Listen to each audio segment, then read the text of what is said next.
Tahukah kamu guys, ada satu peristiwa yang pernah bikin seluruh Arab Saudi terdiam, jalanan sepi, dan rakyatnya benar-benar terpukul. Hari itu tepat tanggal 25 Maret tahun 1975, Raja Faisal, sosok raja yang paling dihormati di Arab Saudi, ditembak mati oleh keponakannya sendiri. Dan yang paling menyedihkan, semuanya ini disaksikan langsung oleh orang kepercayaannya, yaitu Sheikh Ahmed Zaki Yamani, menteri perminyakan yang sangat dekat dengan sang raja.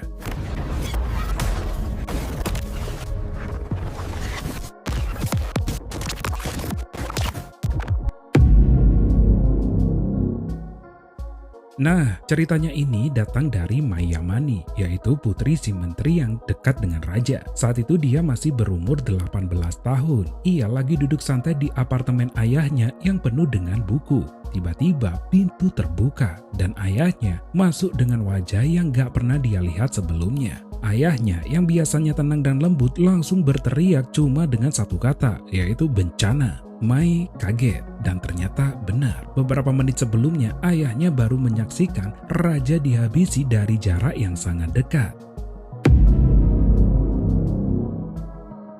Jadi begini kronologinya guys. Pagi itu Raja Faisal dijadwalkan ketemu delegasi minyak dari Kuwait. Ya kayak biasanya, Sheikh Yamani ini ikut mendampingi raja karena urusannya soal perminyakan. Nah, bersama rombongan itu ikut juga Pangeran Faisal bin Musaid, yaitu keponakan sang raja. Keduanya bahkan punya nama yang sama, yaitu Faisal. Pas mereka ini masuk ruangan, Raja Faisal membuka kedua tangannya, siap untuk memeluk keponakannya itu. Tapi, dari saku keponakannya, si pangeran malah mengeluarkan pistol kecil dan menembak pamannya 3 kali di bagian kepala. Suasana saat itu langsung hening. Semuanya kaget dan pengawal refleks mau menebas si pangeran pakai pedang. Tapi saat itu Sheikh Yamani langsung melarang. Dia bilang jangan habisi dia. Raja yang saat itu masih bernafas langsung dibawa ke rumah sakit secepat mungkin. Tapi sayang nyawanya nggak tertolong.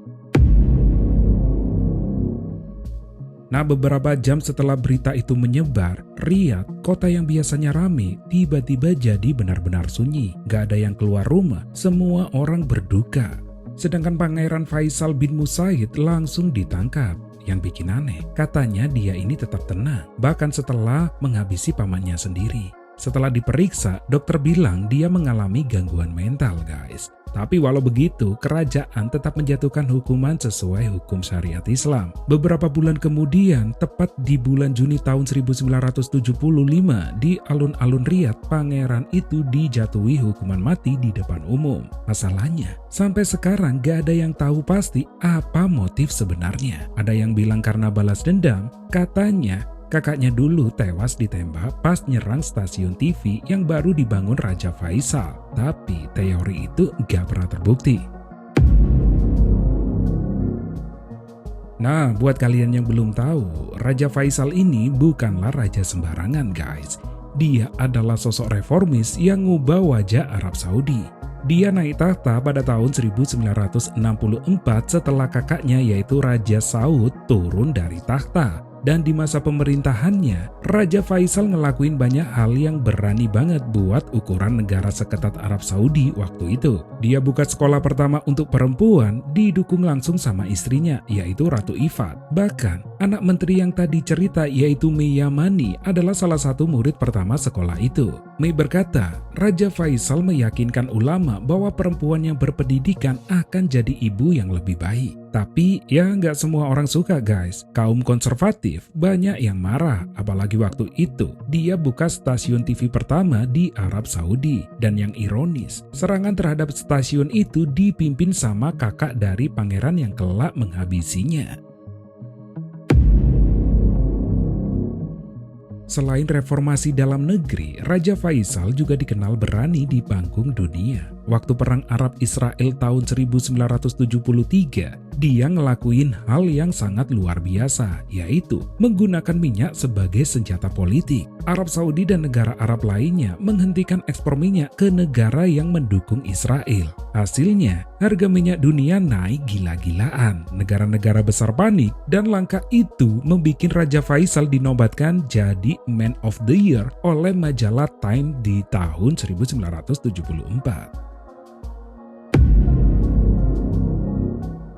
Setelah Raja Faisal meninggal dunia, takhta diambil alih oleh saudaranya, yaitu Raja Khalid. Sementara Syekh Yamani masih menjabat sebagai menteri selama lebih dari 10 tahun lagi. Setelah pensiun, dia menjadi konsultan dan penulis terkenal. Sedangkan putrinya Mai Yamani kemudian menjadi wanita pertama Arab Saudi yang meraih gelar doktor di Universitas Oxford. Hebat banget kan? Tapi sampai sekarang, setiap kali Mai ditanya tentang hari itu, dia cuma bilang, bayangkan, ayahku berdiri di samping gurunya, temannya, juga sekaligus rajanya, dan melihatnya ditembak di depan matanya sendiri. Sebenarnya tragedi itu udah lewat puluhan tahun, tapi jejaknya itu masih terasa sampai sekarang. Hari itu bukan cuma Arab Saudi yang kehilangan rajanya, tapi juga kehilangan sosok pemimpin yang berani melangkah maju di tengah badai penolakan. Raja Faisal mungkin sudah tiada, tapi semangatnya untuk berubah, berani, dan memperjuangkan keyakinan masih hidup dalam sejarah negaranya dan dalam hati orang-orang yang mengenangnya. Terima kasih sudah menonton sampai akhir. Itulah tadi pembahasan unik dari Kaca Pembesar. Channel ini masih baru, jadi kritik, saran, dan dukungan dari kalian sangat berarti supaya bisa terus berkembang dan menghadirkan konten yang lebih seru lagi. Kalau kalian suka dengan video ini, jangan lupa klik tombol like, subscribe, dan nyalakan lonceng notifikasinya supaya gak ketinggalan fakta unik, sejarah menarik, dan misteri lainnya yang akan kita kupas di sini. Sampai jumpa di video berikutnya dan tetaplah melihat dunia dengan kaca pembesar.